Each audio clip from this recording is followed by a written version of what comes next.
merci à tous les quatre d'être là avec nous ce soir. Peut-être pour commencer un petit mot chacun sur vous, vos fonctions, et puis peut-être quelques mots aussi sur l'entreprise que vous représentez. Bonsoir, du coup moi c'est Émilie, donc je travaille chez Romande Énergie en tant que responsable de l'expérience utilisateur au sein de l'unité de support digital. Donc Romande Énergie c'est l'un des premiers fournisseurs d'électricité en Suisse romande. Et puis moi, c'est Audrey Chan, donc je suis UX designer aussi chez Coca. On est un e-commerce suisse et puis on propose des offres quotidiennes qui durent, qui est limitée dans le temps, généralement. Donc, voilà. Je suis Xavier Trousseau, je suis le directeur marketing d'Alligro. Depuis quelques années, responsabilité de la partie B2B et B2C et de la communication interne. Alligro est une entreprise active dans le domaine alimentaire qui a une particularité, c'est qu'elle a des clients B2B, des restaurateurs et des revendeurs d'une part et des clients B2C d'autre part qui peuvent être des privés ou des associations. Et on a non pas que 4 points de vente en Suisse romande comme vous les connaissez peut-être, mais aussi du coup 10 en Suisse alémanique, chose qui est assez nouvelle et qui est encore méconnue. Bonjour à toutes et à tous. Donc, je m'appelle Pascal Ulalka, je suis directeur solutions chez Protectas, entreprise en sécurité des biens et des personnes. Le domaine de la sécurité est un domaine très vaste, avec la sécurité physique, de la réception, de l'accueil, également de la sécurité avec des hommes pour de la mobilité, d'ouverture, de fermeture. La technologie, quand il y a une alarme ou de la vidéo pour faire une levée de doute ou une réception d'alarme. Également de l'installation, contrôle d'accès, alarme, vidéo système, également biométrie, et enfin également de tous les domaines de la sécurité qui sont liés, on va dire, à l'expertise et à la gestion, on va dire, des offres de sécurité. Alors Pascal, gardez peut-être le micro. Première question, on parle aujourd'hui de Human First, c'est le sujet central. C'est quoi pour vous cette vision Human First et quel challenge en fait ça induit en fait Alors, je me souviens encore de l'entretien que j'ai passé quand j'ai rejoint Protectas en 2018. C'était allier le meilleur de l'humain et de la technologie. Et donc, l'objectif que l'on a, compte tenu que la sécurité, on va dire, c'est pas le domaine le plus brillant, c'est pas là où on va sur Internet pour faire ses vacances ou quelque chose comme ça. Donc, c'est un domaine qui est compliqué. Donc, on a une approche, et c'est pour ça que un peu à la différence, je pense, de mes collègues sur le côté marketing. L'Human First, c'est d'abord les collaborateurs. Comment on va aider, via la technologie, à améliorer le confort de nos collaborateurs qui sont sur site, qui font parfois des journées à l'extérieur quand il pleut ou ainsi de suite. Également les rondes de nuit, quelque chose de très agréable, vous pouvez vous imaginer. Mais de l'autre côté également dans les centrales de réception d'alarme où sans arrêt des images vidéo, des alarmes qui viennent. Comment améliorer le confort visuel, comment gérer, on va dire, ce type de domaine par rapport à l'humain. Et le deuxième également, il y a des clients finaux. Et donc les clients finaux également, ils ont des besoins. Comment récupérer, on va dire, ces informations avec l'évolution des 10 dernières années, avec la digitalisation. On n'a plus de papier. Comment on communique avec ces clients et comment on améliore, on va dire, le ressenti et cette, on va dire, qualité de service parce qu'on a basculé sur du service. Et qui dit service dit également humain et moyen de communiquer. Et donc des enjeux à la fois donc UX clients mais aussi collaborateurs. On va en parler beaucoup aujourd'hui. Exactement, merci. Xavier, vous, quelle est votre vision et les challenges induits? Donc effectivement, moi j'ai hérité en arrivant chez Alligro d'un service qui était vraiment orienté publicité-produit. Et c'était donc publicité, donc très orienté vraiment annonce dans la presse et produit, vraiment on mettait que des prix. Et je m'attelle depuis mon arrivée à transformer en fait ce service en un service marketing client et donc avec une orientation forte. Et c'est ça aujourd'hui, moi, mon plus grand challenge qui m'anime depuis les quelques années que je suis là et qui va continuer à m'amener parce que ça implique vraiment une transformation assez significative de l'entier de l'entreprise. Jusqu'à il y a peu de temps, Alligro était en fait finalement un petit peu une PME avec très peu de magasins. Et puis depuis quelques années, on a acquis une chaîne en Suisse alémanique, on est passé à plus de 1000 collaborateurs et du coup, on a grimpé d'une ligue, quoi. Et cette promotion, elle induit aussi un changement complètement fondamental de la manière d'organiser, de penser l'entreprise, de penser les processus et surtout de penser client parce que autant c'était quelque chose qui était quelque part fait de manière très, très secondaire jusqu'à peu. Aujourd'hui, on ne peut plus se le permettre. Quand je suis arrivé, le leitmotiv, c'était s'assurer qu'on avait assez de marchandises donc de produits dans les magasins. Et aujourd'hui, on n'en est plus là parce que autant c'est bien d'avoir de la marchandise, autant si on n'a pas de clients pour venir acheter cette marchandise, c'est quelque chose qui ne fonctionnera pas. Donc ça, aujourd'hui, c'est mon challenge, avec évidemment une dichotomie ou une différence assez marquée entre, d'une part, la clientèle professionnelle, d'autre part, la clientèle privée, qui vraiment ont des besoins différents, qui appellent des réponses différentes. Et donc, il s'agit vraiment de travailler là-dessus. Et comme Pascal, on a aussi vraiment, pour moi, notamment dans la partie B2B, la dimension collaborateur qui est particulièrement importante, puisqu'on a des commerciaux, en fait, dans chacun des magasins qui ont pour responsabilité d'accompagner, de développer la clientèle. Et ces gens-là, jusqu'à peu, ils avaient tellement de tâches qui étaient rébarbatives, qui n'amenaient pas de valeur ajoutée, qui n'étaient pas orientées clients, qu'ils perdaient leur temps à faire des choses qui ne répondaient pas aux objectifs et ne nous permettaient pas de les atteindre. Et donc voilà, là aussi, il y a un changement assez fondamental de l'approche et de la philosophie qui m'occupe de manière quotidienne. Alors avant de laisser la parole à Audrey, je vois Xavier, vous souriez, Pascal, vous souriez du coup sur ce que dit Xavier là. Exactement. Donc, on voit encore le point qui est important, c'est cette partie optimisation. On est dans un monde, et puis le présentateur José précédemment a dit, le changement est tellement rapide. Auparavant, j'étais directeur développement, donc on a mis en place dans les équipes du Scrum, on parlait des cycles de développement de 3 semaines, là on est à 2 semaines. Ça va de plus en plus vite, on nous demande de plus en plus. Les collaborateurs, malheureusement, ont une certaine ancienneté. Il est important de garder du savoir-faire, encore une fois, parce qu'on est dans un domaine un petit peu également, parfois comme les anciens banquiers traditionnels, où il y a un certain niveau de confiance. On donne les clés de sa maison ou de son entreprise à quelqu'un d'autre qui va venir à l'intérieur. Donc, il y a quand même une certaine relation qui est ici. Et comment, on va dire, améliorer, ce quotidien et ce service au quotidien. Donc, c'était un des rôles qui est lié tout d'abord avec la digitalisation. Et puis, je vais expliquer également dans quelques instants la partie intégration de l'intelligence artificielle. Teasing, Pascal. Audrey, vous, c'est quoi votre vision Human First chez Coca ? Alors nous, on a énormément de chance, c'est qu'on a une communauté qui est vraiment présente. On est là depuis 18 ans et puis il y a des gens qui sont là depuis très longtemps et qui aiment donner leur avis. Et on a mis en avant cet avis, on prend beaucoup de feedback. On a fait aussi des évolutions. Les gens, quand ils demandent des produits, des fois, on essaye de trouver une solution. Et le fait d'avoir mis beaucoup d'importance à ça, ça fait qu'aujourd'hui, on peut facilement demander des interviews si on a une problématique. On a dû mettre en place des enquêtes de satisfaction. On a un très bon taux de réponse. Et grâce à ça, on peut évoluer et puis travailler avec en fait, le besoin aujourd'hui et ce que le client recherche. On est vraiment sur ce qu'on disait, cette notion de love brand et du coup de communauté qui apporte volontairement et avec amour, on va dire, son feedback. Merci Audrey. Émilie, dernière personne du coup à nous partager sa vision du Human First et quel challenge vous avez à relever chez Romande Énergie ? Alors déjà, chez Romande Énergie, nos clients ne nous aiment pas forcément. C'est un petit peu différent. Là, enfin, j'espère quand même. Hein. On est chez les haters. Mais voilà, vous êtes tous obligés de payer vos factures d'électricité. On peut pas déjà dit comme ça, c'est un peu compliqué. Voilà. Vous êtes obligés de payer vos factures. Il y a 2 mots qui fâchent. C'est ça, on ne peut pas se passer d'électricité malheureusement. Donc voilà, il y a un petit peu moins de choix. Il faut aussi savoir que le marché suisse, il est monopolistique au niveau de l'électricité. Donc vous ne pouvez pas choisir en fait, en tant que particulier si vous voulez aller plutôt chez Groupé, chez Romande Énergie ou SIL. Ça va dépendre de dans la localité de où vous habitez. Et du coup, Romande Énergie, c'est une entreprise centenaire. Et du coup, comme les clients sont là, en fait, on n'a pas besoin d'aller les chercher, on n'a pas besoin d'aller les séduire. Du coup, l'entreprise n'a pas développé ces réflexes, en fait, pour séduire leurs clients. Mais maintenant, on va au-delà. Romande Énergie propose aussi des services énergétiques, donc tout ce qui est vente de pompes à chaleur, de panneaux photovoltaïques. Et dans ce marché-là, on est obligé, en fait, de séduire nos clients pour qu'ils viennent chez nous et pas chez un concurrent, finalement. Donc, c'est là où on doit vraiment être centré utilisateur.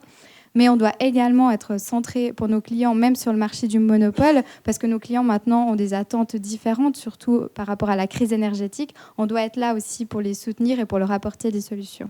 Donc exigence plus rapide, mais plus forte aussi. Alors on passe maintenant vraiment à des actions concrètes sur cette Human Centricity. Émilie, qu'est-ce que vous mettez en place de façon concrète, tant du côté client et collaborateur ? Alors du coup, en termes d'actions concrètes, il y a 2 ans, on a eu la chance de pouvoir créer le pôle UX au sein de l'unité digitale chez Romande Énergie. Et du coup, avec ça, on accompagne en fait les différents produits dans leur développement, que ce soit les développements informatiques, mais aussi on va au-delà en fait du développement, on va aussi dans le développement du produit, donc on fait aussi beaucoup de design thinking pour vraiment comprendre en fait quels sont les besoins de nos clients et des utilisateurs, pour ensuite faire toute une partie d'analyse, d'idéation et développer des nouveaux produits qui auront bien sûr avant développement été testés par les utilisateurs. Il y avait un exemple, je crois qu'on en avait échangé un petit peu avant, c'est typiquement, on se base sur le besoin chez Romande Énergie avant de développer, on va dire, des applications ou des solutions gigantesques. Voilà, donc comme exemple, en octobre 2022, on parlait beaucoup, et on parle encore, c'est toujours le cas, de pénurie d'électricité. Et c'est vrai que dans l'entreprise, ça a fait beaucoup de remue-ménage et les métiers venaient auprès de notre unité nous disant il faut développer une application, un radar météo pour pouvoir voir les zones qui vont être coupées, celles qui auront de l'électricité, etc. Et du coup, ça demandait vraiment beaucoup de développement informatique. Et c'est là où on a mis un frein, l'UX. On a dit non, attendez, il faut qu'on fasse une recherche. Il nous faut vraiment comprendre en fait quels sont les besoins de nos clients, surtout que c'est une situation qu'on ne rencontre pas tous les jours, de pouvoir manquer d'électricité. Et on a vraiment fait cette phase de recherche pour comprendre quels étaient les besoins et les problématiques. Et finalement, dans l'idée en fait, qui a été développée, c'est simplement des alertes SMS 20 minutes avant un risque de coupure. Et il n'y avait pas besoin d'une plateforme digitale, il n'y avait pas besoin en fait d'autant de développement. Donc on a gagné du temps et on a gagné de l'argent. Et on a aussi, c'est pas encore en ligne étant donné que pour l'instant on n'a pas ces risques de coupure. Mais le jour où ce sera en ligne, on répondra vraiment à un besoin de nos clients, donc de la satisfaction. Qui a été exprimé par eux en fait indirectement. Exactement. Et du côté du collaborateur, on cherche aussi, comme l'a exprimé Xavier ou Pascal, cette notion d'améliorer aussi l'UX côté collaborateur, notamment au niveau des services qu'eux peuvent utiliser au quotidien. Exactement, donc on a différents produits qui sont pour nos clients externes, mais on a aussi différents développements pour mes collègues finalement, les collaborateurs internes. On met en place des outils de suivi de case management, donc vraiment pour tout ce qui est typiquement vente de panneaux solaires, vente de bornes de recharge, pour avoir un suivi et aider en fait les personnes qui sont en charge de l'admin, mais aussi de la réalisation. Et finalement, en développant des outils pour l'interne, ça aura un impact sur le client, parce que peut-être le client, quand il va téléphoner, il va dire « il est où mon projet ?» Au lieu de devoir chercher dans 3, 4, 5 fichiers Excel différents, la personne pourra répondre assez rapidement où en est son projet. Réponse plus rapide, peut-être aussi suggestion aussi de produits, d'idées, de conseils que le client n'a pas pensé en fait en appelant. Exactement, l'idée c'est de pouvoir aussi interconnecter en fait nos différents produits. C'est vrai qu'on peut avoir l'impression que Romande Énergie est très siloté, c'est un peu le cas, mais c'est vrai qu'un client peut autant avoir besoin de panneaux solaires pour sa maison que d'une borne de recharge et que d'une pompe à chaleur. Tout ça finalement va ensemble. Donc on va aussi sur des actions de cross-sell aussi. Exactement, oui. Merci Émilie. Audrice, quelles sont les actions concrètes du coup, que vous mettez chez Coca en place ? Oui, alors il y a à peu près 2 ans, on a réussi à mettre en place un sondage continu. Donc on pose des questions ciblées sur 5 thématiques. Donc généralement, c'est les offres, les notifications, etc. Et puis le but, c'était de pouvoir continuer à collecter de l'information pour pouvoir voir l'évolution et voir si on devait réagir sur certaines problématiques. En même temps, on a lancé un projet qui faisait qu'on pouvait augmenter la quantité d'offres. Donc forcément, on savait qu'il y aurait des répercussions et puis qu'il y aura des actions à entreprendre. On était prêt à les entreprendre du moment où on avait la data et on pouvait l'analyser. Avant, les gens ils donnaient leur feedback dans les commentaires des offres, donc ça se perdait à la volée. Et grâce à ça, on a vraiment pu centraliser l'information et on peut vraiment venir avec la data pour, par exemple, appuyer des projets, pouvoir faire avancer les choses. Et c'est vraiment le voix de l'utilisateur qui peut être porté dans les projets même. C'est quoi le cycle de sondage continu ? Est-ce que c'est un pool d'utilisateurs qui est sélectionné ? Ou est-ce que c'est finalement, dès qu'on profite d'une offre, on est questionné sur ses attentes ou ses satisfactions ? C'est quoi le cycle d'utilisation ? Du coup, nous, c'est des utilisateurs qu'on sélectionne. Maintenant, c'est tout in-app. Donc, ils voient la section où on pose les questions. Ensuite, s'ils ne souhaitent pas répondre, bien évidemment, il n'y a aucun problème. Du moment où ils dismissent, on ne leur repose pas la question.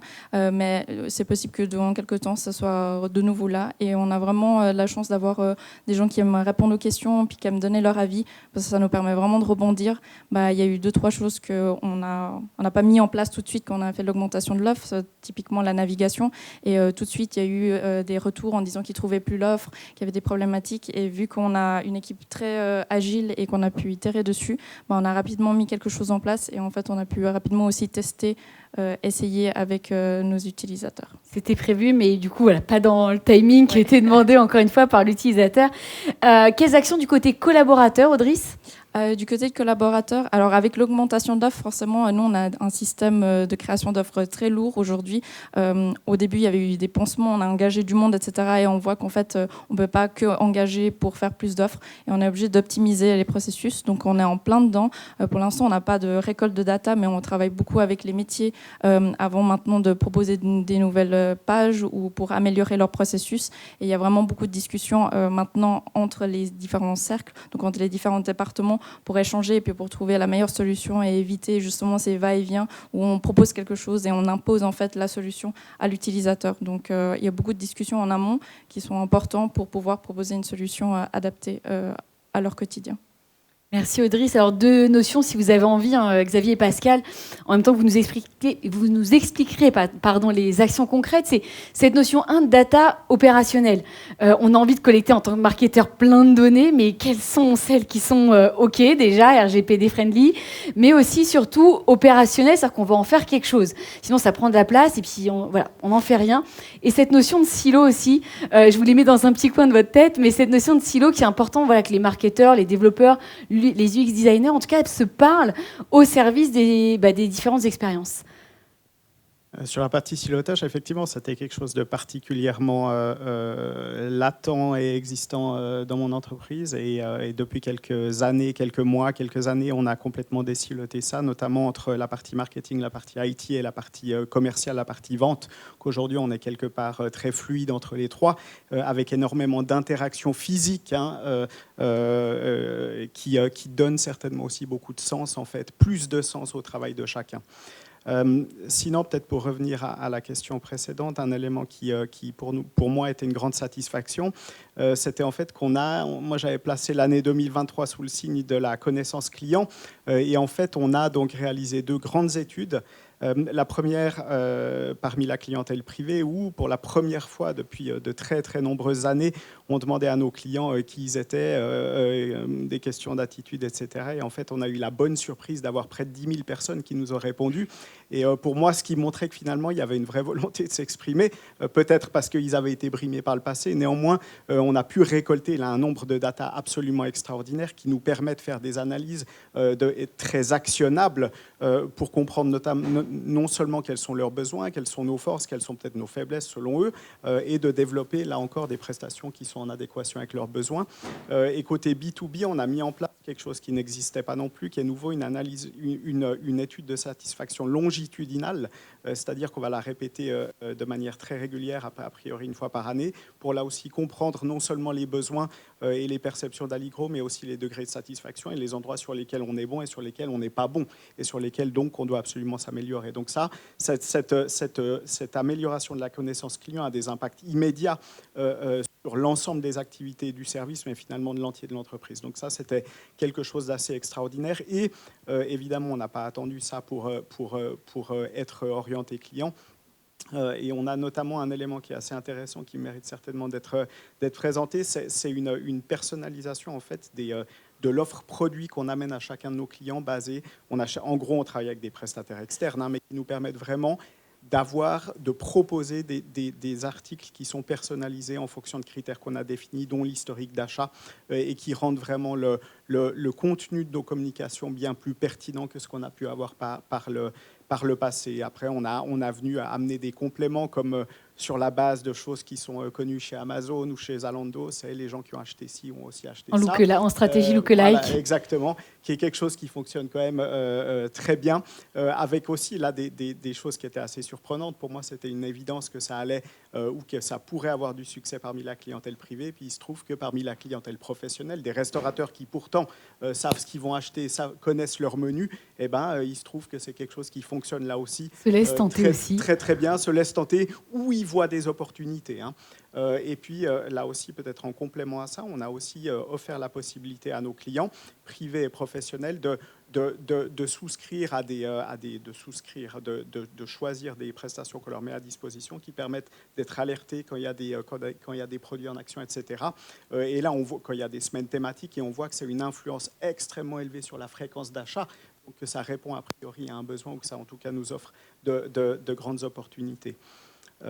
Pour la transition avec toi, effectivement, on a aussi du côté collaborateur, hein, comme je l'ai dit, c'est quelque chose qui est important pour nous, des avantages qui sont extrêmement importants, avec les outils qu'on a amenés, avec un plan d'action, avec du travail sur le potentiel que représente en fait chacun de nos clients professionnels et la part de marché qu'il a chez nous. On arrive vraiment à orienter nos commerciaux vers les clients qui ont le plus fort potentiel et qui ont le plus grand besoin d'être accompagnés par nous.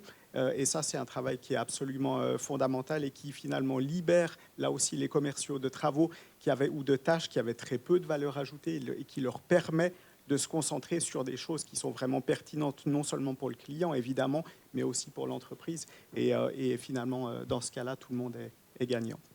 On accompagne donc le collaborateur au quotidien, hein, donc on l'enlève les tâches rébarbatives, récurrentes, pour qu'il puisse se concentrer sur des tâches à valeur ajoutée, avec, on voit, des enjeux de personnalisation, d'automatisation aussi un peu de l'accompagnement du client dans son cycle de vie. Hein. Ouais. Exactement, et il y a énormément de choses qui étaient faites en best effort et qui se révélaient être des choses qui étaient hyper importantes pour les clients. Parce que finalement, on tirait à 360 degrés sans vraiment avoir de cible et sans savoir où amener les efforts les plus importants. Et ce best effort, il était tout simplement insuffisant pour énormément de choses et il était beaucoup trop important pour beaucoup d'autres choses. Et donc, en optimisant en optimisant cette approche-là, on est capable de faire beaucoup mieux et de travailler de manière bien plus efficiente. Alors Pascal, cette individualisation de la relation client, en tout cas de l'expérience utilisateur, comment ça se passe chez vous? Quelles actions concrètes? Alors, je vais me permettre de revenir un petit peu sur le silo. Bien sûr. Et par rapport à ça, ma première réponse, je suis un cas concret au niveau de l'organisation, de la transformation. Donc, comme j'ai expliqué, la sécurité a plus ou moins 6 piliers. Donc, comme pour Romande Énergie, chacun faisait la promotion de son service et de ses capacités à apporter une solution à un besoin client. Et la transformation, donc le département solutions dans l'ensemble du groupe, donc Securitas AB, les 3 points rouges au niveau de la sécurité, a été comment faire travailler, collaborer, on va dire, tout le monde ensemble, partager les informations pour pouvoir comprendre les besoins du client. Et on revient un petit peu sur un mot qu'on a dit en vrai, client-centrics, où est le client? Avant de vendre quelque chose, il faut comprendre le besoin du client. Et donc l'une des premières approches avec la digitalisation ont été de faire des analyses de risque, prendre, on va dire, 2 heures pour faire le tour d'un site, pour comprendre le client, pour le laisser parler, pour prendre des photos de son site, pour lui donner un rapport, on va dire, réalisé au bout de quelques heures simplement, pour qu'il ait juste une première vision de comment j'ai pu, moi, responsable de la sécurité, expliquer à un professionnel où c'est que je suis. Déjà, simplement le fait d'avoir quelque chose de tangible, on fait la première étape. Et ensuite, on va commencer à construire avec des spécialistes qui vont récupérer les informations. Alors oui, par rapport à ton besoin particulier, on pourrait prendre un petit peu de technologie, des caméras pour faire de la périmétrie, on va faire un petit peu de ronde, et ainsi de suite, et on va construire un modèle vraiment sur mesure. Et là, donc, on change de business model où un agent était vendu tant de l'heure pour, on va dire, tant de mois, ou de la technologie, où on faisait un investissement, je mets un nouveau contrôle d'accès que je dois investir pour 10 ans, quelque chose comme ça, sur un business model en OPEX, on vous fait un contrat sans investissement propre, par rapport au service dont vous avez besoin, avec, on va dire, une certaine qualité pendant la semaine, le week-end, quelque chose de différent. Donc on voit que la transformation du silotage vient sur le business model, mais lié aux outils technologiques qui ont avancé et qui après permettent de retransformer, on va dire, l'humain. Il faut dire ce qu'il y a au niveau de la sécurité, on manque de personnel, comme dans beaucoup de secteurs d'activité. Donc si je peux enlever un petit peu, on va dire, du personnel qualifié, le remplacer par la technologie pour la nuit, ces personnes-là, je peux les utiliser pour d'autres clients et apporter une valeur et un service à d'autres clients. Donc c'est comme ça qu'on va développer un peu le modèle. On va pas remplacer les humains par des machines. Non, on va les compléter avec des outils qui vous permettront également que, À quel moment on aura besoin de l'humain? Une très bonne transition. Donc, dans les centrales de réception d'alarme, quand il y a les caméras qui ont des analytiques, il y a quelqu'un qui a pénétré dans cette zone et remonte l'alarme, on avait beaucoup de fausses alarmes. Et c'est là où on va commencer à dire comment éviter que l'opérateur, pour un site, reçoive pendant une nuit 60, 70 alarmes. Parce que là, je peux vous dire qu'au niveau de la qualité, on est tous humains. Au bout de la 30e, l'alarme revient, on clique et puis on ne regarde pas ce qui se passe. Même au et bout de donc, 3 fois, on ne va pas attendre 30. Hein. On va dire quand même un peu plus. On va dire qu'il y a une certaine résilience de la part de nos opérateurs. Donc, par rapport à ça, comment on a apporté on travaille sur les outils d'intelligence artificielle. Et derrière, on a également mis maintenant une deuxième intelligence artificielle qui va contrôler la première et qui va filtrer. Donc là, ça veut dire qu'on arrive à empiler, on va dire, les technologies pour améliorer la vie du collaborateur. Donc ça, c'est un exemple. Côté utilisateur, également, de plus en plus d'utilisateurs ont des systèmes d'alarme à la maison. Et on va faire une analyse comportementale. Si vous avez l'habitude de partir de la maison vers 8h, 8h30 tous les jours pour amener votre enfant à l'école ou pour partir au travail, le premier jour des vacances, habituellement, le système, vous n'allez pas mettre votre alarme parce que vous êtes à la maison. Vous allez recevoir une notification push. Est-ce que tout va bien? Nous avons remarqué que vous n'avez pas mis votre alarme. Est-ce que vous l'avez oublié? Quelque chose ne va pas? Ainsi de suite. Donc, on va essayer de faire cette analyse comportementale pour apporter de la valeur ajoutée. Et également, on essaie de récupérer, en tout cas, on a des pilotes dans les pays scandinaves.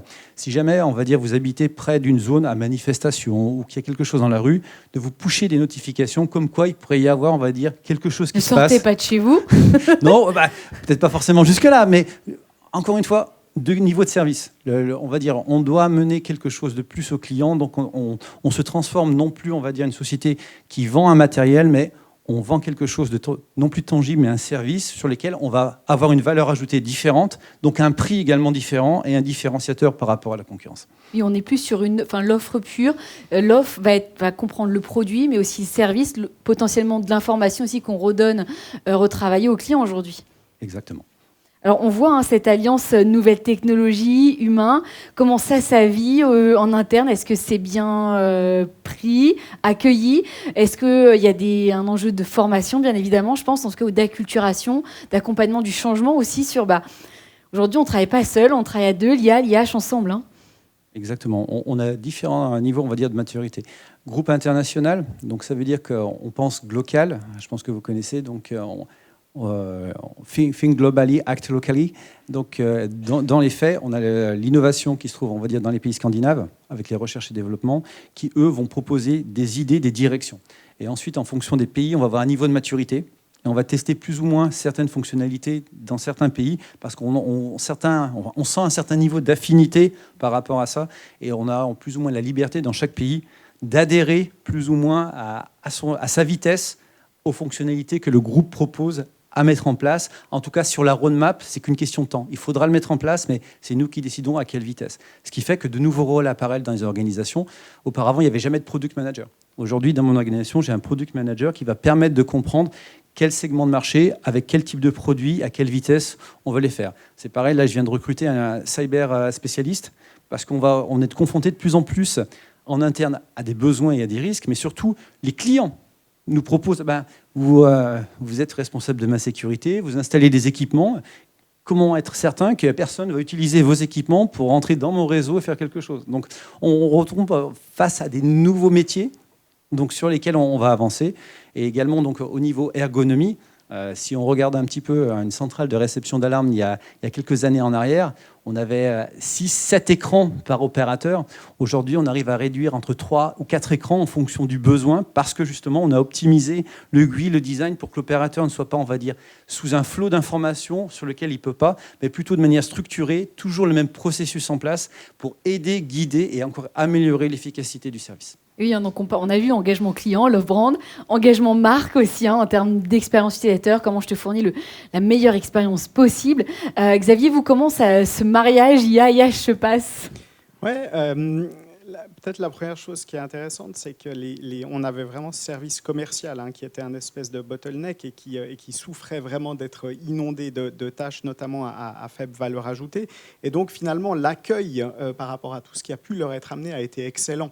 Évidemment, il y a de l'accompagnement à faire, c'est une évidence, mais l'accueil d'une manière générale a été bon parce qu'on est vraiment parti de leurs besoins. Hein, donc c'est nos espèces c'est human first, mais interne, quoi. C'est des clients internes, mais qui sont extrêmement importants puisque c'est finalement le lien direct avec ensuite le client externe. Et donc, ils ont vu d'un excellent œil qu'on parte de leurs besoins, de leurs problèmes, de leurs pain points, exactement, et qu'on y apporte des solutions tangibles et qui fonctionnent. Donc, aujourd'hui, voilà, on est capable d'automatiser toute une partie des tâches qui étaient récurrentes et à faible valeur ajoutée. On est capable de systématiser toute une partie de tâches qui, je le répète, étaient faites en best effort et ça se révélait souvent insuffisant. On est capable de personnaliser toute une partie des choses et c'est quelque chose qu'un être humain n'était pas capable de faire ou pas capable de faire dans la magnitude qu'on souhaitait le faire. Et puis, on est capable de démultiplier et d'optimiser les touchpoints en fonction, là aussi, non seulement de ce qu'on est capable de faire, mais de ce que le client souhaite ou du canal que le client souhaite utiliser. Donc, voilà, ça, c'était peut-être une partie intéressante. L'autre, c'est que effectivement, pour moi, toutes les technologies qu'on a utilisées, alors c'est du marketing automation, c'est des outils digitaux, des prestations digitales, c'est des créations d'audience, c'est tout ce genre de choses, ne sont finalement que des moyens et surtout pas des fins pour être vraiment human first. On est quand même, Allegro est confronté à une concurrence qui est extrêmement forte. Hein. En B2C, nos concurrents, c'est Coop, c'est Migros, c'est Aldi, c'est Lidl. Pour nous, c'est des mastodontes, on est le petit pousset. En B2B, c'est Prodega, c'est Obsessé. Il se trouve que Prodega et Obsessé appartiennent à des grands groupes. Donc évidemment, tous ces gens-là ont des moyens qui sont infiniment plus élevés que les nôtres. Et on est obligé d'être particulièrement efficient et particulièrement malin. Et oui, et pertinent, quand tu dis efficient, c'est... Pertinent, exactement. Et donc, voilà, toutes ces technos, toutes ces choses qu'on met en place, elles sont human first, elles sont centrées clients internes et externes, et elles nous permettent de régater tant que faire se peut, et on a des résultats qui nous incitent à penser qu'on ne fait pas tout faux. Et oui, parce que l'enjeu, c'est quand même la performance, hein. Ça reste la performance. Évidemment, alors ça, c'est peut-être la casquette très corporate. On est une entreprise familiale, donc l'intérêt et l'avantage, c'est que c'est avant tout la performance à moyen terme. Hein, et donc, on n'est plus sur des cycles où il faut prouver tous les 3 mois qu'on est on track par rapport à ce qui a été promis à la bourse, hein, ce qui est le cas dans d'autres entreprises. C'est un avantage. Néanmoins, voilà. Chacun ses enjeux, mais bon, globalement, il y a quand même un enjeu de performance. Je l'ai vécu aussi, je le connais. mais voilà, c'est un avantage, mais c'est un avantage qui porte ses fruits, en tout cas pour Allegro, puisqu'on voit que les résultats sont au rendez-vous. Merci à tous les deux. Audrice, on parle de techno, mais il y a aussi, donc on le voit, des impacts en termes d'organisation, de méthode de travail. Comment ça se passe, vous, chez Coca? C'est quoi les impacts? Du coup, nous, on est dans l'équipe digitale, donc il y a aussi l'IT, mais l'équipe produit principalement. Et chez Produit, on est les designers, les devs, les PO, les testeurs, on est tous ensemble. Et il y a une collaboration et une symbiose incroyable. Donc plus de silos là. Non, plus de silos du tout. Pour dire, je pense que mes collègues, je les vois, enfin du design, on se voit nettement moins qu'avec les développeurs, où voilà, on discute au quotidien, on se challenge parmi nous tous. Nous, contrairement à You, on a de la chance que nos développeurs, ils ont envie de donner une voix, des fois un peu trop, hein, mais c'est cool. Ils ont aussi les mains dedans, donc des fois ils nous remontent des use cases qu'on n'a pas vus, on s'est pas rendu compte, et c'est super important parce que on évite de faire des allers-retours et de développer en fait dans le vide. On se rend compte qu'en fait, techniquement, c'est peut-être pas possible. On trouve un compromis et on arrive à des solutions et à une expérience plus agréable. Cette proximité, elle évite aussi justement ce temps passif où on va ouvrir un ticket, puis on va attendre des heures, une journée, voilà, on n'en parle même pas. Mais ça permet cette réactivité, en fait. Hein. C'est très cool parce que nous, on travaille dans un système holacratique. Donc, en fait, on a responsabilisé chaque personne dans leur rôle. Donc, en fait, tout le monde porte son rôle et ses responsabilités, et du coup en fait tout le monde se sent partie de ce projet ou de la feature, et du coup voudrait amener sa voix et apporter le projet à bien. Donc c'est c'est pour lui aussi de pouvoir travailler et collaborer avec les autres pour assurer qu'en fait il y a une expérience harmonieuse et à travers tout le produit. Et ça le design, c'est pas que pour l'équipe design, c'est aussi pour les développeurs, c'est pour tout le monde, donc c'est vraiment cool. Et puis c'est aussi cette notion on parle beaucoup de collaboratif, mais ça n'inclut pas cette notion aussi d'autonomisation. On n'est pas obligé, on a le droit de travailler aussi un peu dans son coin avant de repartager. Oui, bien sûr. Après, on itère et puis on retravaille dessus. Et puis vraiment, on a le droit à l'erreur. Ça, c'est cool. On n'avait pas activé. Enfin, on avait eu des problèmes de spacing parce que c'était trop aéré. Et puis, en fait, on s'est rendu compte sur le moment, c'était déjà en prod. Il n'y a pas de problème, il n'y a pas de mort d'homme, personne ne va mourir. On adapte et on itère. Et les développeurs, ils sont aussi flexibles là-dessus. Et c'est cool d'avoir pas ce frein à la technologie en disant non, mais en fait, il faut attendre la semaine prochaine pour la prochaine release, etc. Vu qu'on fait des releases très régulièrement, ça nous permet d'être réactifs là-dessus. Merci beaucoup Audrey. Émilie, grande agilité aussi et mixité des équipes chez Romande Énergie. Alors oui, chez nous, dans le pôle UX, on est 6 aujourd'hui. Donc il y a 2 ans, quand j'ai eu la chance de créer ce pôle, j'ai commencé seule. Donc l'entreprise se donne les moyens pour avoir des ressources. Donc on a déjà la chance d'être soutenu par la direction. Donc notre CEO, il est très orienté client. Donc il est très sensible à cette cause. Et on fonctionne un petit peu comme chez Coca finalement. Donc chaque UX est dans une équipe Scrum, donc une équipe agile avec des développeurs, un PO, un coach agile. Et du coup, l'UX designer aura le lead UX dans cette équipe de développement. Et nous aussi, on a des développeurs qui participent au test. Mince, désolé pour you. Va falloir changer en 2024. Ok. Avec parcimonie. Bon, il a fallu les convaincre de notre côté. C'était pas si simple. Quels sont les incentives? Faut nous donner des tips. Ils aiment le chocolat. Ah, voilà. Voilà. Et du coup, donc, on essaye vraiment de mettre le client et l'utilisateur au centre. Mais pour nous, en fait, c'est l'affaire de tous. C'est vraiment l'affaire de toute l'équipe Scrum. C'est pas l'affaire que de l'UX. C'est ce que disait Audrey. Exactement. Donc, c'est vraiment ça. Finalement, c'est notre boussole, en fait. L'utilisateur nous permet de garder le cap vers ce quoi on doit aller. Et sinon, au sein de l'équipe UX, on se retrouve aussi toutes les semaines entre designers pour faire des points hebdo, pour comprendre chacun où il en est dans son projet. On fait aussi des designs critiques une fois par semaine pour s'entraider et aussi pour s'assurer en fait qu'on ait une uniformité en fait en termes d'expérience, mais aussi en termes de design sur les différents produits qu'on développe chez Romande Énergie. Donc il y a une forme de rituel en fait qui s'est mis en place pour soutenir cette agilité. Exactement, comme Audrey elle disait, elle voit plus souvent presque ses équipes de dev que l'équipe UX. Chez nous, c'est pareil finalement. Donc c'est pour ça qu'on garde vraiment ce lien qui est hyper important parce que déjà aujourd'hui, on hérite en fait de plateformes qui étaient développées avant qu'il y ait de l'UX chez Romande Énergie. Donc on a déjà pas mal d'incohérences. Donc si entre nous, on n'est pas assez soudés, on ne va pas réussir à corriger ces soucis-là. En fait, cette dette UX qu'on a en fait. C'est pas mal, c'est très joli cette notion de dette UX à éponger, mais bon, a priori vous êtes sur le bon chemin. Justement, 2024, alors peut-être 2025 aussi, on va pas aller trop loin, on l'a compris, mais c'est quoi vos prochains challenges, vos objectifs, vos perspectives? Alors de notre côté, ça va être de mettre en place un design system. Parce qu'aujourd'hui, on a quelques briques, mais il faut qu'on le solidifie finalement. Et du coup, avec ça, on va aussi remettre à jour en fait, nos différentes plateformes pour qu'on ait vraiment une uniformité. On a aussi notre charte graphique qui a changé. Donc, il y a beaucoup d'évolutions. Donc, ça va vraiment être notre challenge. Et également aussi, il y a énormément de demandes de développement.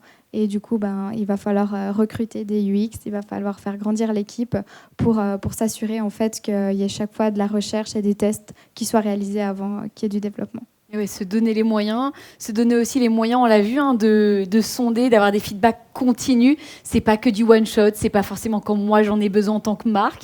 C'est peut-être aussi quand le client lui il en a besoin de me dire des choses. Donc on va être quand même sur cette logique en continu en fait. Audrey, vous, quelles sont vos perspectives? Alors, du coup, nous, le branding, c'est une histoire de 2023. On est bien content que ça soit passé.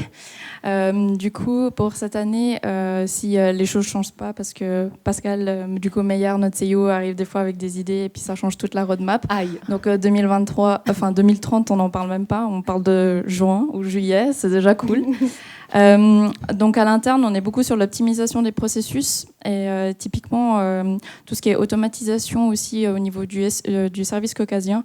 On fait beaucoup de choses manuelles aujourd'hui parce que historiquement aussi, on a beaucoup d'historique et du coup, on n'a jamais changé, jamais optimisé. Et là, on se rend compte que si on n'optimise pas, en fait, on ne pourra jamais grandir. Et du coup, c'est comment on peut garder ce côté humain qui est fort apprécié parce qu'on a aussi des sondages à l'année qui tournent et où on a des feedbacks du coup des personnes sur notre service Coca. Et puis, comment on peut garder l'humain au centre. Comment on peut continuer à converser avec eux, mais tout en automatisant des tâches simples. Typiquement, aujourd'hui, si vous faites un retour, en fait, il y a une personne derrière qui va vous envoyer un mail, qui va discuter avec vous pour savoir quel produit exactement, etc. Alors que vous voulez simplement votre ticket de retour pour envoyer, pour qu'on puisse traiter au plus vite. Et ben, aujourd'hui, c'est possible. On essaie d'améliorer ce processus-là et continuer de pousser plus loin tout ce qui est le travail avec notre service caucasien. Mais tout en gardant notre âme et puis enfin notre cœur avec les caucasiens. Enfin, équilibre entre automatisation et humanisation, voilà, pas l'un au détriment de l'autre. Exact. Et puis du côté du client, avec l'augmentation d'offres, on s'est confronté à beaucoup de feedback. On a beaucoup de loutres du coup, qui du coup nous ont dit c'est plus comme avant. C'est la phrase qu'on entend tout le temps. C'est plus comme avant. Les offres c'est plus comme avant, etc. Et quand on creuse un peu, on se rend compte que en fait peut-être qu'on a trop de choix et que les gens ils veulent avoir des propositions plus pertinentes. On est aussi sur la personnalisation. On essaye d'y travailler dessus, de pouvoir proposer. Voilà, si t'as pas d'enfant, en fait, tu veux pas voir des couches tous les jours ou en premier, ou si tu bois pas d'alcool, tu dois pouvoir masquer l'alcool. Donc on est aussi sur ce travail-là du côté client et c'est un long chemin parce qu'on n'est pas un catalogue énorme et on doit pouvoir proposer du choix. Donc c'est quand est-ce que c'est le bon moment de pouvoir pousser la feature toute prête qui va fonctionner, etc. Mais on teste, on y va petit à petit. Ça fait déjà 1 an qu'on travaille dessus et puis on n'y va pas par pas. Et c'est intéressant de se dire, on peut aussi s'abstenir si c'est pas pertinent dans cette logique de plus en plus de contextualisation. Pardon, je peux juste reposer la question. Pardon. Cette notion de on va pas proposer de couche si c'est pas pertinent et on va s'abstenir. Il y aura pas de communication, il y en aura une un peu plus tard, mais pas obligé d'être sur un rythme obligatoire, mais d'être plus dans cette logique de pertinence, de personnalisation et de contextualisation. En fait, comme à Ligro, on a plein de concurrents, VP, Dinedeal, etc. Et puis nous, on veut rester événementiel et temporaire et on veut donner un effet wow en disant voilà, c'est le produit que tu cherchais, tu l'as. Et puis c'est nous qui te le proposons. Le prix le plus attractif aujourd'hui, c'est plus un argument en fait. À l'époque, ça l'était parce que forcément ils étaient les premiers à faire ça, donc on pouvait casser les prix.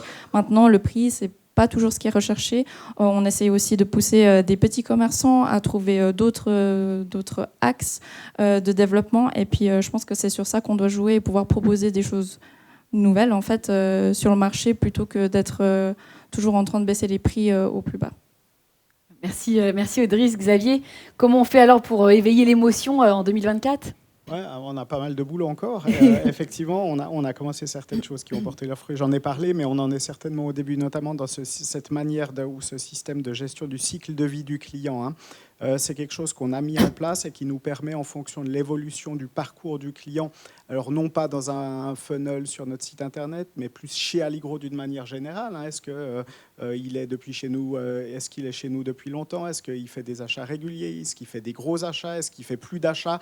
Est-ce qu'il y a des thématiques qui pourraient être particulièrement intéressantes pour lui? Donc tout ça, c'est des choses sur lesquelles on doit encore travailler pour s'assurer que, de nouveau, on vient en soutien de notre service commercial pour vraiment informer le client, non pas avec des offres commerciales ou avec du contenu. C'est aussi une possibilité qu'on veut surtout, que je souhaite surtout pas négliger. Mais voilà, être beaucoup plus granulaire dans notre interaction avec les clients, toujours dans l'optique de soutenir le service clientèle et dans l'optique vraiment d'être orienté client. Dans le même ordre d'idées, on a des tâches sur lesquelles on n'est pas bon. L'identification et de lead, les transformer en prospect puis en client, on est très mauvais pour ça en fait. On est mal outillé et là je pense qu'on est mal outillé humainement pour le faire et alors que certainement qu'on aurait des atouts à faire valoir. Et donc voilà, ça c'est un de mes projets, c'est l'automatisation de la génération de lead, l'automatisation du lead nurturing pour là aussi amener quelque quelque chose du prospect chaud à nos commerciaux plutôt que des gens qui sont glacés et qu'on ne va pas réussir à réchauffer. Et puis, un troisième élément qui est un petit peu dans l'ordre d'idée de ce que tu présentais, on a énormément de produits, on se vante d'avoir plus de 30 000 articles, c'est super, mais aujourd'hui, ces articles, ils sont très orientés, où ils ont été classifiés par les achats. Et donc aujourd'hui, on n'a pas forcément une structure qui est très customer-centrique dans la présentation de notre approche. Et ça, c'est quelque chose sur lequel j'aimerais travailler. J'aimerais en faire un cheval de bataille pour vraiment arriver à quelque chose où le client se dit « Ah mais ouais, ça c'est pour moi ». Et puis je m'y retrouve et ça va stimuler a priori des achats complémentaires, supplémentaires. Je pense qu'on a aussi là, dans ce domaine, un grand potentiel d'amélioration. Et puis un dernier qui est plus là au stade de réflexion, a priori pas tellement pour 2024, qui est vraiment la notion de lifetime value du client en fait, et de comprendre en fait l'impact à long terme des différentes activités qu'on pourrait avoir, qu'on a eu par le passé, parce que certainement qu'on a des opérations qui portent leurs fruits mais à moyen ou à long terme et qu'on néglige pour se focaliser sur le court terme, et je pense qu'il y a des vraies réflexions à avoir en la matière. Il y a une bonne roadmap quand même. En tout cas, merci pour cette humilité aussi. C'est vrai qu'on n'est plus sur cette posture de marque omnisciente qui sait tout. C'est aussi une nouvelle posture de marque dans l'humilité. Je vais te demander ton avis, je vais me corriger, et même avec plaisir, je vais le faire. C'est ce qui induit aussi cette posture d'itération en continu. En tout cas, merci beaucoup. Eh bien, Pascal, tu as le mot de la fin. Alors, merci. Donc, au côté en court terme, vous connaissez tous la vidéo on demand. Et donc, nous, on a commencé à lancer en 2023 avec un partenaire Security on Demand. L'objectif, c'est pour les clients privés de pouvoir avoir un système d'alarme utilisable pendant 2 jours, 4 jours ou pendant la durée des vacances, et non plus devoir payer un abonnement sur l'ensemble de la durée, on va dire, d'une année, comme c'est fait actuellement. Donc là, c'est également, donc, encore une fois, nouveaux services, possibilités, comment faire l'approche, trouver le bon canal de communication, et également les bonnes applications pour avoir le minimum à faire, que ce soit tout automatisé de notre côté. Parce que vous comprenez très bien, si on fait un service pour 2 jours, si on doit payer 300 francs de mise en service pour 2 jours, ça ne marchera pas. Donc comment arriver à penser, à repenser, on va dire, le processus global pour attirer le client par rapport à ça. Sur le moyen terme, il y a quelque chose sur lequel on fait des recherches, c'est le dynamic pricing, le prix dynamique également, pénurie d'agents. Donc comment on va dire gérer au mieux et on va dire avoir la meilleure rentabilité par rapport, on va dire, aux ressources qu'on investit. Black Friday, qu'est-ce qui se passe? Beaucoup de boutiques de retail demandent des agents, croissance, mais on a un prix qui est défini par un commercial. Comment gérer au mieux cette gestion des prix en fonction de la ville, du secteur, de la disponibilité des agents? Donc ça, je pense que c'est quelque chose sur lequel... de l'année. De l'époque de l'année, exactement, qui viendra dans les prochaines années. Mais l'intelligence artificielle, l'analyse des données, les critères des clients, je pense, seront quelque chose qui vont... Et c'est quelque chose que j'aimerais bien voir être mis en place, on va dire, d'ici les 3-4 prochaines années. Eh bien, merci beaucoup à tous les 4 pour cet échange passionnant.